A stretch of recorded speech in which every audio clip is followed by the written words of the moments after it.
तो आज के सेशन में हम चर्चा करने जा रहे हैं प्रधानमंत्री ने जो भाषण में कोविड जैसी सिचुएशन का जिक्र किया है वो ईरान इजराइल युद्ध से कैसी बनती दिख रही हैं।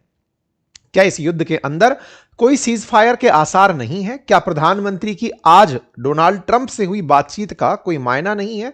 क्या हाल ही में ट्रंप के द्वारा सीज फायर अनाउंसमेंट कोई मायना रखता भी है, या फिर आने वाले समय में स्टेट ऑफ हॉर्मुज एक लंबे युद्ध के मैदान में वैसे ही जैसे ईरान इराक वॉर 8 साल चला या फिर अफगानिस्तान वॉर लगभग 20 साल चला, वैसी सिचुएशन की तरफ बढ़ रहा है? अगर ऐसा होता है तो स्टेट ऑफ हॉर्मुज से उत्पन्न हुआ संकट भारत के लिए कितना भीषण हो सकता है और दुनिया के ऊपर इसके क्या असर पड़ रहे हैं, आज उसका व्यापक विश्लेषण हम अपने सेशन में करने जा रहे हैं। प्रधानमंत्री के भाषण को भी सुनाएंगे, बताएंगे, साथ ही साथ इससे जो उन्होंने मुद्दे जरूरी छुए हैं उन सबका विश्लेषण करेंगे। लेकिन उससे पहले एक जरूरी अनाउंसमेंट कर देते हैं। अनाउंसमेंट यह है कि एसएससी का हाल ही में रिवाइज्ड एग्जाम कैलेंडर आ गया है 2026-27 के एग्जाम के लिए। तमाम कॉम्पिटिटिव एग्जाम्स जितने भी हैं उन सब के लिए कैलेंडर जारी किया गया है। डेट ऑफ एडवर्टाइजमेंट्स के साथ साथ क्लोजिंग डेट्स के साथ साथ मंथ ऑफ एग्जाम का भी इसमें टेंटेटिव टाइम दे दिया गया है। एसएससी एग्जामिनेशन के अंदर तमाम प्रकार के पदों के लिए यहां पर जानकारी दी गई है। ऐसे में इन एग्जाम्स को ध्यान में रख करके मैंने एक बहुत अच्छी किताब तैयार करवाई है जो एसएससी के लिए वन स्टॉप सॉल्यूशन सिद्ध होगी। अप टू डेट है, तमाम प्रकार के फीचर्स जो आपको सब्जेक्ट वाइज चाहिए, गागर में सागर सहित सारे फैक्ट्स रीचेक्ड, रीवेरिफाइड, प्रीवियस ईयर एग्जामिनेशन से कंफर्म्ड। अगर आप चाहते हैं इसे लेना तो यह बुक आज मेरे हाथ में है, आप इसे ऑर्डर कर सकते हैं। ऑर्डर करने के लिए आप अपनी पाठशाला एप्लीकेशन से भी कर सकते हैं, आपके वीडियो के नीचे लगे हुए यूट्यूब स्टोर से भी इसे ऑर्डर कर सकते हैं। इस बुक के अंदर हमने इतिहास, राज्य व्यवस्था, भूगोल, अर्थव्यवस्था, स्टैटिक जीके, सामान्य विज्ञान, कंप्यूटर, इन सभी को कवर करते हुए तैयार किया है। यह बुक पूरी तरह हिंदी में उपलब्ध है और सबसे अल्टीमेट बात है कि यहां पर जहां जहां जरूरी है वहां पर चीजों को हाईलाइट किया गया है प्रॉपर तरीके से, बॉक्सेस के थ्रू, मतलब जो जानकारी आपको कम समय में बहुत अच्छे लेवल पर चाहिए। हमें लगता है कि आप इस तरह के फैक्ट्स एंड फिगर्स के साथ अगर पढ़ाई करेंगे तो निश्चित ही आपको कम समय में ज्यादा अच्छे से तैयारी हो पाएगी। अगर आप चाहते हैं तो इस बुक के लिए लिंक हमने कमेंट बॉक्स में पिन किया हुआ है। साथ ही साथ बढ़ते हुए आप चैनल को सब्सक्राइब भी करते चलिएगा ताकि भविष्य में आप तक अपडेट पहुंचते रहें। साथियों, हाल ही में प्रधानमंत्री नरेंद्र मोदी जी के द्वारा मंगलवार को राज्यसभा को 21 मिनट तक संबोधित किया गया।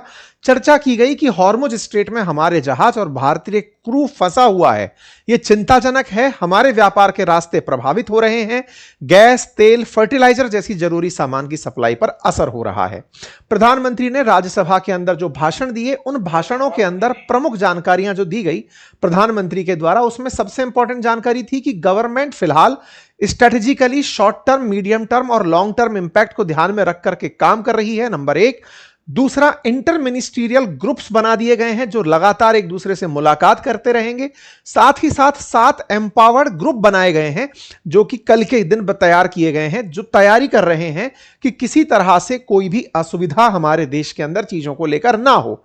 इंटर मिनिस्ट्रियल लेवल पर मिनिस्ट्रीज एक दूसरे के साथ काम को सामंजस्य बनाए रखने के लिए बातचीत करती रहेंगी। साथ ही साथ चूंकि हमारे देश का अधिकांश समुद्री व्यापार विदेशी जहाजों के माध्यम से होता है, हमारे देश का 90% जो जहाज है, व्यापार के लिए जो यूज होने वाला जहाज है वो विदेशी है। वर्तमान स्थितियों को देखकर अब भारत अपने जहाज निर्माण करेगा। इसके लिए 70,000 करोड़ रुपए का शिप बिल्डिंग के लिए एक बजट निकाल दिया गया है। साथ ही साथ भारत को वर्तमान स्थितियों को ध्यान में रखते हुए काम करने के लिए ऑयल, गैस, फर्टिलाइजर, तमाम क्षेत्रों में देश की सुरक्षा को सुनिश्चित करने के लिए जो भी संभव प्रयास हैं वो किए जा रहे हैं। देश को ये संबोधित करते हुए इन्होंने अपनी तरफ से जानकारी दी। साथ में यह भी बताया कि देश के पास बीते कुछ दिनों में काफी जगह से ऑयल और एलपीजी पहुंचा है और सरकार इस चीज को बनाए रखने के लिए निरंतर प्रयास और मेहनत कर रही है। स्टेट ऑफ हॉर्मुज को लेकर के प्रधानमंत्री ने कहा कि जो स्थिति यहां उत्पन्न हुई है वो कतई सही नहीं है, ये अनएक्सेप्टेबल है। इंडिया विरोध करता है सिविलियंस, सिविल इंफ्रास्ट्रक्चर और एनर्जी और ट्रांसपोर्ट से जुड़ी हुई जगहों पर होने वाले अटैक्स को हम विरोध करते हैं। साथ ही साथ भारत सेफ पैसेज जो इंडियन शिप्स के यहां से हो सकते हैं उनकी डिमांड करते हैं।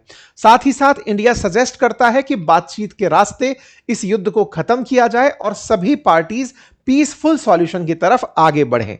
सरकार ने अगेन अपने स्तर पर कूटनीति को महत्व देने की बात की और कहा कि जल्दी से जल्दी इसका समाधान होना चाहिए। प्रधानमंत्री के द्वारा अपनी तरफ से जानकारी देते हुए कहा गया कि पेट्रोल, डीजल, गैस और फर्टिलाइजर्स जो हैं वो सीधे सीधे स्ट्रेट ऑफ हॉर्मुज से प्रभावित होते दिख रहे हैं। प्रधानमंत्री ने कल भी लोकसभा को यह जानकारी अपने मार्फत दी थी और वहां जानकारी चलते हुए उन्होंने कोविड-19 जैसी सिचुएशंस का हवाला दे दिया था। प्रधानमंत्री के द्वारा लोकसभा में जो जानकारी दी गई थी वो 25 मिनट की जानकारी थी, जिसमें उन्होंने कहा कि दुनिया में जो हालात बने हैं उनका प्रभाव भी लंबे समय तक रहने की आशंका है। ऐसे में हमें तैयार रहने की जरूरत है। साथ ही साथ हमें कोरोना के समय भी एकजुटता से ऐसी चुनौतियों का सामना कर चुके हैं, अतः फिर से उसी तरह की तैयारी रहने की आवश्यकता है। धैर्य के साथ, संयम के साथ, शांत मन से हमें चुनौती का मुकाबला करना होगा। जब प्रधानमंत्री ने कोरोना से तुलना कर दी तो एक बार आपको मैं फिर से कोरोना याद दिला देता हूं कि कितना घातक था। अर्थव्यवस्था के लिए, व्यापार के लिए, जीवन के लिए तो था ही था, देश की तबीयत के लिए कितना नुकसानदायक था याद दिलाता हूं। साथियों, कोविड-19 आज से 6 साल पहले एक कोइंसिडेंस कहा जाएगा कि जिस दिन आप और हम ये सेशन कर रहे हैं, आज 24 मार्च है। 24 मार्च 2026 को फिर से कोविड जैसी सिचुएशन की बातें प्रधानमंत्री ने की हैं। पिछली दफा 6 साल पहले आज ही के दिन 24 मार्च 2021 को देश में पहला लॉकडाउन अनाउंस हुआ था। 6 साल के अंदर फिर से वो साइकिल दोबारा से हॉन्ट कर रही है, डरा रही है। साथियों, कोविड-19 महामारी वर्ष 2019 में चाइना की वुहान लेबोरेटरी से क्लेम किया गया कि निकली थी, लेकिन पूरी दुनिया इसके कब्जे में आती चली गई। धीरे धीरे लॉकडाउन और जगहों पर सन्नाटा और दुकानों पर बंदी के नोटिस लगते चले गए।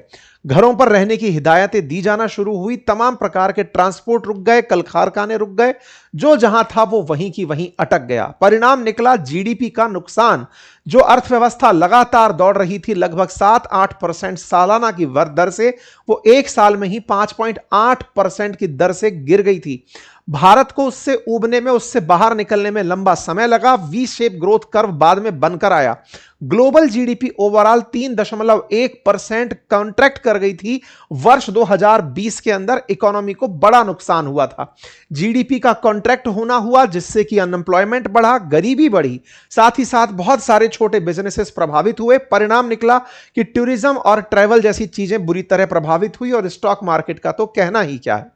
उस दौर में भी ऑयल की प्राइसेस ने दुनिया को बड़ा थकाया था। काफी सारे सेक्टर्स, चाहे सेवा क्षेत्र, निर्माण, विनिर्माण, कृषि हो, इन सब पर गहरा असर था। बेरोजगारी का आलम चढ़कर था, नौकरियों को बड़ा नुकसान हुआ था और तरीके से अगर देखा जाए तो डिमांड भी कहीं ना कहीं उसके अंदर कॉम्प्रोमाइज हो गई थी। भारत सरकार को उससे निपटने के लिए उस समय 20 लाख करोड़ रुपए का एक इकोनॉमिक पैकेज घोषित करना पड़ा था, जिससे भारत ने तमाम प्रकार से प्रवासियों के लिए, गरीबों के लिए योजनाएं निकाली। लिक्विडेशन को ध्यान में रखते हुए आरबीआई ने योजनाएं निकाली, एमएसएमई सेक्टर के अंदर योजनाएं निकली, तमाम प्रकार के राहत पैकेजेस का अनाउंसमेंट किया। परिणाम स्वरूप समय बीतने के साथ भारत ने साल भर के अंदर वी शेप रिकवरी देखना शुरू कर दिया था। जब 2020 में यह हालात थे और आज जब हम 2026 में हैं और वैसी ही बातें हो रही हैं, तो रिजेंबलेंस क्या है? रिजेंबलेंस यह है कि कोविड के काल में पेट्रोल, डीजल या क्रूड जो था वो इतना सस्ता हो गया था कि खरीदार नहीं मिल रहा था। क्यों नहीं मिल रहा था? क्योंकि डिमांड ही नहीं आ रही थी। लोग घरों में दुबक कर बैठे थे, व्हीकल्स चलाने के लिए बाहर नहीं निकल रहे थे, तो जो सप्लाई थी वो चरम पर थी, लेकिन कोई खरीदार नहीं था। इस बार उलट है, सप्लाई ही नहीं है, डिमांड चरम पर है, तो स्थितियां वहीं की वहीं खड़ी हो गई। डिमांड और सप्लाई का गैप फिर से खड़ा हो गया। तो यहां ध्यान रखने वाली बात यह है कि भारत स्ट्रेट ऑफ हॉर्मुज के थ्रू अपनी ऊर्जा आवश्यकता का लगभग आधा पूरा करता है। 85% भारत की जो ऑयल तेल पर निर्भरता है वो इंपोर्टेड तेल पर है, और ऐसे में स्ट्रेट ऑफ हॉर्मुज का महत्व काफी ऊपर है। इसके चलते ही अगर तेल का आना महंगा होता है, क्रूड ऑयल के दाम बढ़ते हैं, तो ओवरऑल देश के अंदर सामान महंगे होने लगते हैं, तेल की कीमतें बढ़ने लगती हैं। प्रीमियम पेट्रोल फिलहाल महंगा हो चुका है, एविएशन फ्यूल में महंगाई साफ दिख रही है। तमाम चीजों की वजह से ओवरऑल प्राइसेस आम व्यक्ति के जेब पर महंगी आकर पड़ती हैं। जहां तक बात हो भारत में जॉब्स की, तो भारतीय जो विदेश में रहते हैं, लगभग 1 करोड़ के अधिक भारतीय इस समय वेस्ट एशिया के अंदर तमाम देशों में काम कर रहे हैं। भारत सरकार 3.5 लाख के आसपास लोगों को लाने में सफल रही है। अगर स्थितियां बिगड़ती हैं तो इतने सारे भारतीयों का लाना न केवल एक संकट होगा बल्कि भारत के लिए एक बड़ी चोट होगा, क्योंकि भारत दुनिया में सबसे अधिक विदेशी संप्रेषित धन, जिसे आप रेमिटेंस बोलते हैं, वो प्राप्त करने वाला देश है। ऐसे में अगर भारत की कुल 135 बिलियन डॉलर का जो रेमिटेंस हम प्राप्त करते हैं उसमें से लगभग 40% यानी कि 50 बिलियन डॉलर के आसपास हम खाड़ी देशों से प्राप्त करते हैं, वो सीधा सीधा बाधित हो जाएगा। लगभग 100 बिलियन डॉलर का भारत एक्सपोर्ट करता है खाड़ी देशों को, वो बाधित हो जाएगा। इन सबसे भारत का कुल मिलाकर के फॉरेक्स रिजर्व घटने लगेगा, यानी कि केवल तेल ही नहीं, तेल के अलावा भी भारत वहां से बहुत कुछ करता है, यानी व्यापार के माध्यम से, रेमिटेंस के माध्यम से हमारा खाड़ी से बड़ा व्यापार होता है। अगर भारतीय अर्थव्यवस्था में कुल योगदान की बात की जाए तो खाड़ी इटसेल्फ 15% जीडीपी को डायरेक्ट हिट करती हुई दिखाई देती है। इसी वजह से भारत के लिए यह रास्ता बहुत ज्यादा महत्वपूर्ण हो जाता है। जहां तक बात हो तेल की, क्रूड ऑयल की, ये तो सब कुछ दिखने वाली बातें हैं, लेकिन भारत यहां से फर्टिलाइजर भी प्राप्त करता है। दुनिया का जो सल्फर, नाइट्रोजन, जो भी इंग्रेडिएंट्स हैं फर्टिलाइजर्स के, उनमें से 40 से 45% वैश्विक रूप से फर्टिलाइजर सप्लाई का जो इंग्रेडिएंट है वो खाड़ी से सप्लाई होता है। अगर वो बाधित होता है तो दुनिया भर में फर्टिलाइजर महंगे होते हैं, किसानों को फसल बोना महंगा पड़ता है, और अल्टीमेटली फसल की बुवाई अगर कम होती है तो खाद्यान्न आपूर्ति प्रभावित होती है। देश के अंदर देश के खाद्यान्न की श्रृंखला प्रभावित हो सकती है। साथ ही साथ भारत के जब रिजर्व घटने लगते हैं तो रुपया डॉलर के मुकाबले कमजोर होना शुरू करता है। हाल ये है कि डॉलर के सामने रुपया ऑलमोस्ट 94 रुपए तक पहुंच चुका है। भारत का विदेशी मुद्रा भंडार 7 बिलियन डॉलर घट चुका है, जिसके चलते भारत की ग्रोथ रेट को कम आंकना ऑलरेडी शुरू किया जा चुका है। भारत के विदेश के साथ व्यापार लगातार घटते दिख रहे हैं। फरवरी के अंदर ही हमारा जो ट्रेड डेफिसिट है वो 3.96 बिलियन डॉलर था, जो कि भविष्य में बढ़ता दिखेगा। रेमिटेंसेस प्रभावित होते दिखेंगे केवल और केवल इनके द्वारा किए गए प्रयासों से। न केवल इन्होंने तेल की कीमतों को बढ़ा दिया बल्कि युद्ध को इस तरह चढ़ा दिया कि अब वो रुकने के आसार दिख नहीं रहे हैं। इनके द्वारा सीज फायर का अनाउंसमेंट भी कुछ कर नहीं पाया। अभी भी इजराइल और ईरान लड़ रहे हैं जब आप और हम सेशन कर रहे हैं। चर्चा चल रही है कि अमेरिका कुछ ऐसी तैयारी में है कि वो ग्राउंड फोर्सेस उतार सकता है। 4500 से अधिक यूएस ट्रुप्स इस क्षेत्र में एंट्री कर रही हैं। हालांकि ये कयास है, कुछ मीडिया हाउसेस ऐसा क्लेम कर रहे हैं, ऐसा मैं दावा अभी नहीं करता हूं।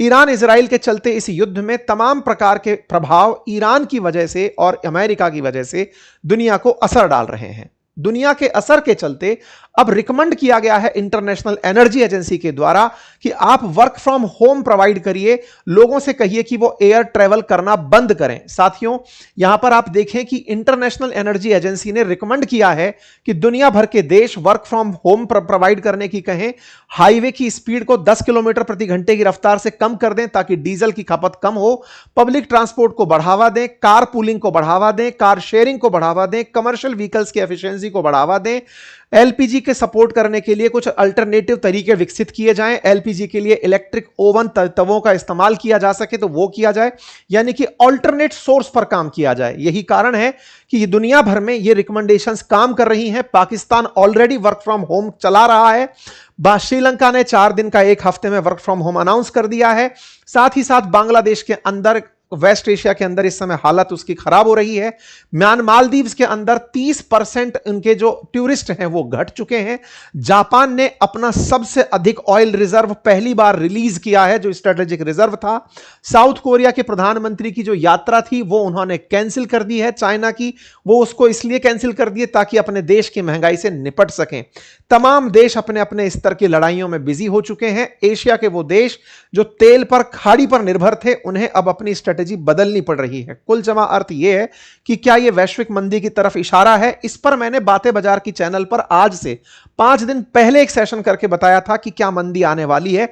उसमें भी हमने ये सारी बातें डिकोड करने का प्रयास किया था, क्योंकि धीरे धीरे आर्थिक गतिविधियां अगर महंगी हो गई, महंगाई बढ़े और ग्रोथ ना बढ़े, ये स्टैगफ्लेशन जैसी सिचुएशन अल्टीमेटली मंदी की तरफ जाती है। यही बात प्रधानमंत्री ने सदन के अंदर संबोधित करते हुए कही है।